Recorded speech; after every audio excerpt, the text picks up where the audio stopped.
टूटे टूटन हार तरु वायु ही दीजत दोष। त्यों अब हर के धनुख को हम पर कीजत रोष। हम पर कीजत रोष काल गति जानी न जाई। होनहार वह रहे मिटे मेटी न मिटाई। होनहार वह रहे मोह मद सबको छूटे। होई तिनु का वज्र वज्र तिनु का भय टूटे। प्रस्तुत पद केशवदास की रामचंद्रिका में संकलित परशुराम संवाद से अवतरित है। यहाँ जनक की सभा में जब राम के द्वारा शिव के धनुष को खंडित कर दिया जाता है तो उसी समय क्रोधित परशुराम का वहाँ आगमन होता है और परशुराम बड़े ही क्रोध से बार बार पूछते हैं कि यह धनुष किसने तोड़ा।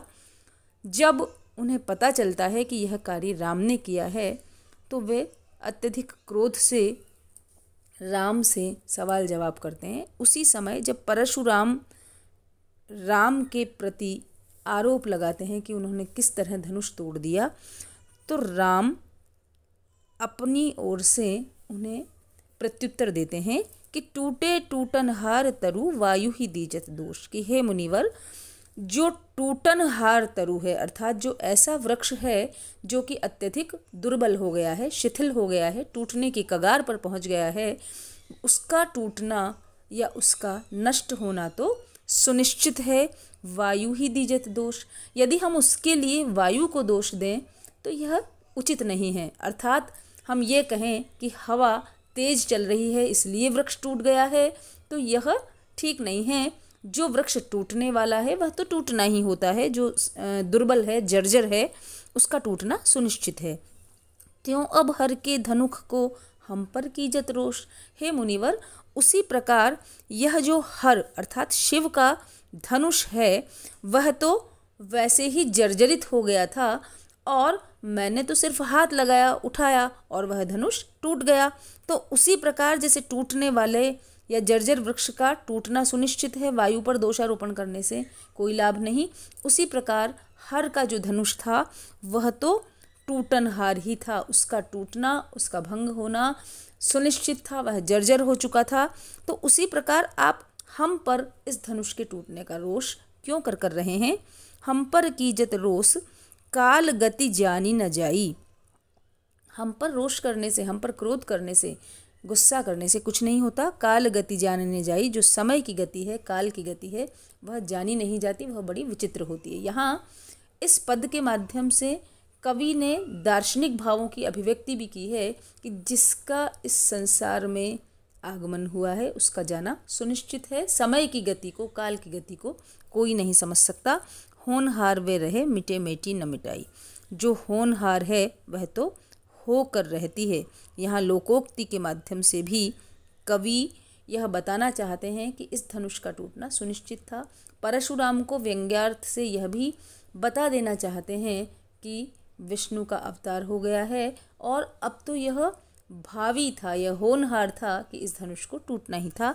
मिटे मेटी न मिटाई, होनहार होकर रहती है, उसको मिटाने पर भी वह मिटती नहीं है। अर्थात भाग्य लिखी सो होए रहेगी भली बुरी सगरी। जो कुछ लिखा है, विधि ने लिख दिया है, वह होकर रहता है, चाहे वह भला है या बुरा है। होनहार वह रहे मोह मत सबको छूटे। समय सदैव एक सा नहीं रहता और होनहार होकर ही रहती है। होनहार या भावी के वशीभूत मोह और मद सबका छूट जाता है। मोह और मद का खंडन अवश्य होता है। अब यहाँ प्रकारांतर से होनी की प्रबलता को तो बताया ही गया है और व्यंग्यार्थ यह भी है कि आपका जो इस धनुष के प्रति मोह है और जो बल का अभिमान है वह भी इस धनुष के खंडन ने ही तोड़ दिया है। धनुष के टूटने से ही धनुष के प्रति मोह खंडित हो गया है और धनुष को तोड़ देना एक तरह से परशुराम को प्रकारांतर से चुनौती है। तो मद का खंडन भी हुआ है क्योंकि परशुराम ने 21 बार इस पृथ्वी को क्षत्रियों से रहित कर दिया था। तो राम ने अपनी बात से व्यंजनार्थ इसका यह भी निकलता है, ये बता दिया है कि होनहार वे रहे मोह मद सबको छूटे। समय सदैव एक सा नहीं रहता, वह मोह और मद का, सभी के मोह और मद का खंडन अवश्य कर देता है और किस तरह से खंडन कर देता है कि होई तिनु का वज्र। कभी कभी ऐसा भी होता है कि तिनके में भी इतनी सामर्थ्य आ जाती है कि वह वज्र के समान मारक प्रहार करने में सक्षम होता है और वज्र तिनुका होई टूटे। और वज्र की शक्ति भी कभी कभी ऐसी क्षीण हो जाती है कि तिनके के समान वह टूट सकता है। व्यंग्यार्थ यह है कि राम परशुराम को यह सूचित कर देते हैं कि अब आपका समय गया और रामावतार का समय आ गया है। आपका वज्रवत बल तिनके के समान खंड खंड हो गया है और होनी की प्रबलता की ओर भी यहाँ संकेत किया गया है। दार्शनिक भावों को कवि ने बहुत ही सरस और सरल शब्दावली में व्यक्त किया है। उदाहरण अलंकार है यहाँ, टूटे टूटन हार तरु वायु ही दीजत दोष, त्यो अब हर के धनुक को हम पर कीजत रोष। जिस प्रकार टूटने वाला तरु टूटता है उसी प्रकार ये धनुष टूटनहार ही था और उसका टूटना सुनिश्चित था।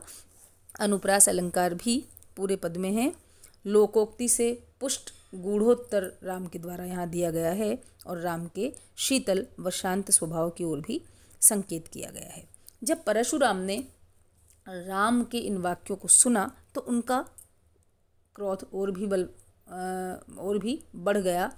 बीच में इस तरह का भी प्रसंग है कि उनका लक्ष्मण से भी संवाद हुआ और फलस्वरूप उनका जो क्रोध है वह चरम सीमा पर पहुंच गया। तब परशुराम अपने कुठार को, अपना जो फरसा है उस फरसे को संबोधित करके कह रहे हैं कि केशव है राज को अंश हलाहल कौरन खाए लियो रे, ता लगी मेद महीपन को घृत घोरी दियो न सिरान हियो रे, खीर खड़ानन को मद केशव सो पल में करी पान लियो रे, तौलो नहीं सुख जो लहु तू रघुवंश को सोन सुधा न पियो रे। यहाँ पर परशुराम का यह अपने परशु के प्रति वचन है।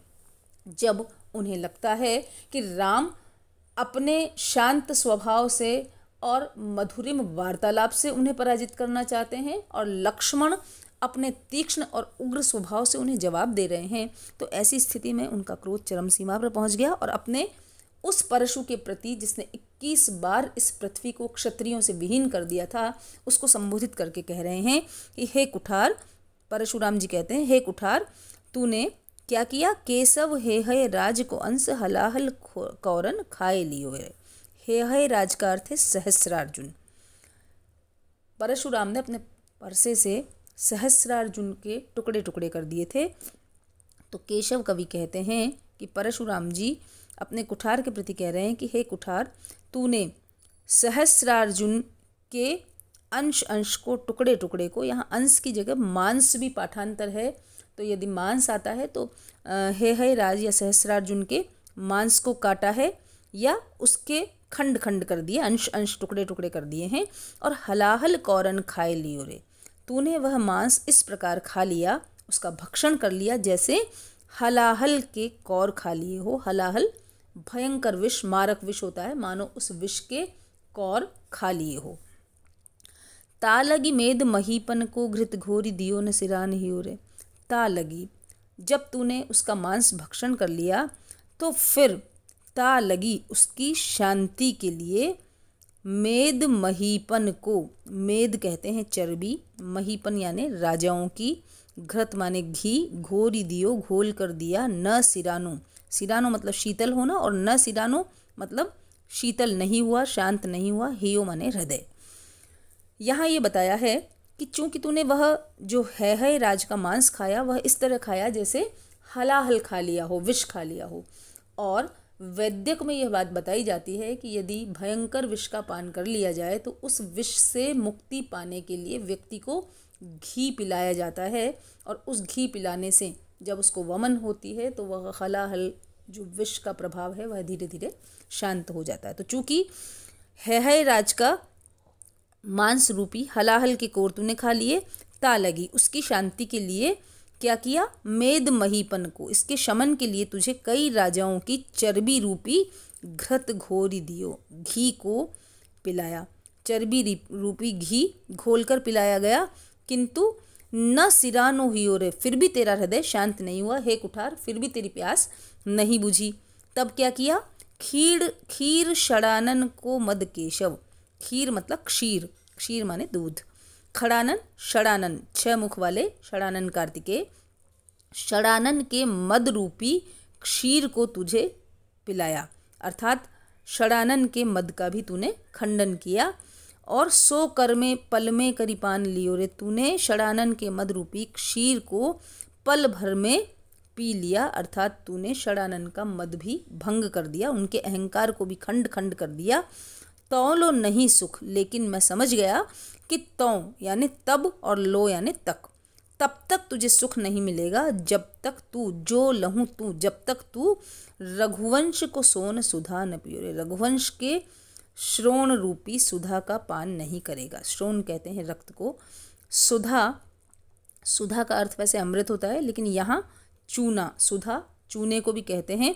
अब यदि कोई व्यक्ति विष खा ले तो अमृत से उसका उपचार किया जा सकता है, उसी प्रकार विष खाए व्यक्ति का उपचार घी पिलाकर किया जाता है या उसको चूने का पानी बनाकर भी पिलाया जाता है।